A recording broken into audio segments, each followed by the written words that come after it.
नमस्कार। आप सुन रहे हैं द माइथोलॉजी रेडियो।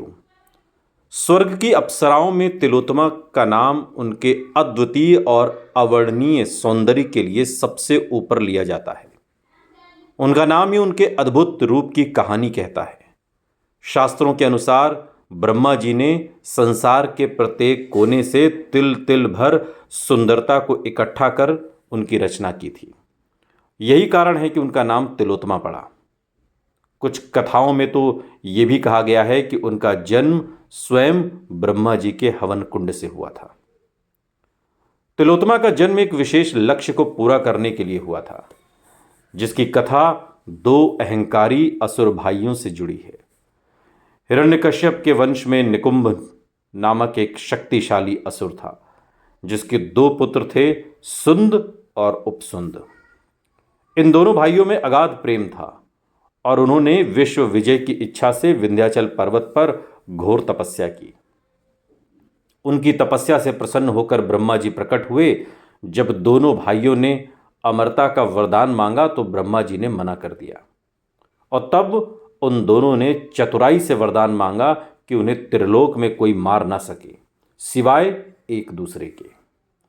उन्हें अपने आपसी प्रेम पर इतना भरोसा था कि उन्हें लगा कि वे कभी आपस में नहीं लड़ेंगे, और वरदान पाते ही सुंद और उपसुंद ने तीनों लोकों में अत्याचार करना शुरू कर दिया, जिससे पूरी सृष्टि त्रस्त हो गई।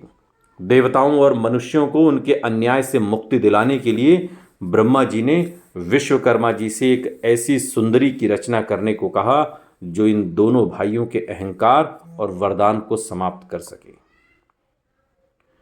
विश्वकर्मा जी ने तीनों लोगों की थोड़ी थोड़ी सुंदरता लेकर तिलोत्तमा का निर्माण किया। जब तिलोत्तमा दोनों असुर भाइयों के सामने प्रकट हुई तो उनके अलौकिक सौंदर्य को देखते ही वे दोनों उस पर मोहित हो गए।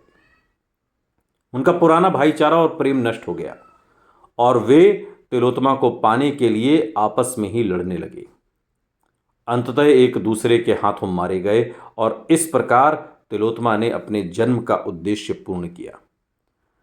देवताओं का कार्य पूरा करने वाली तिलोत्तमा को अपने रूप पर कुछ अभिमान भी हो गया था, और इस सुंदरता के अभिमान के कारण ही उन्हें महर्षि अष्टावक्र और दुर्वासा ऋषि जैसे क्रोधित संतों से श्राप भी मिला।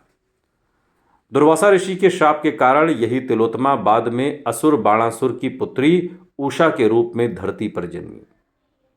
उषा ने भगवान कृष्ण के पुत्र प्रद्युम्न से प्रेम किया और बाद में उनसे विवाह किया।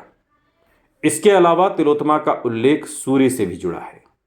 पुराणों के अनुसार वो माघ मास में अन्य सौर गणों के साथ सूर्य के रथ की मालकिन के रूप में भी रहती है। सुनते रहिए द माइथोलॉजी रेडियो। सुनता है सारा इंडिया।